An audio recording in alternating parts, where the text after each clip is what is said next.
Grampen como tu sugar daddy y tú eres como su putilla lujosa. És que no m'ho puc creure. D'entrada, el Gramper l'hem de respectar.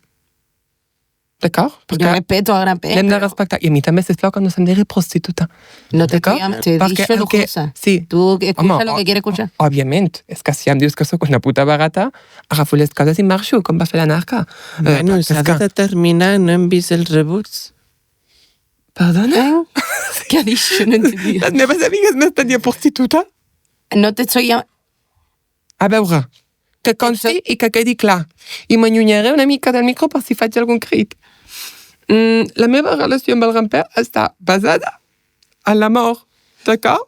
Permíteme. Ens vam conèixer, d'acord? Ens vam enamorar. I ja està. I ell, doncs, és cert, ha estat generós amb mi, oui, però jo també. Que sóc jo la que l'està cuidant,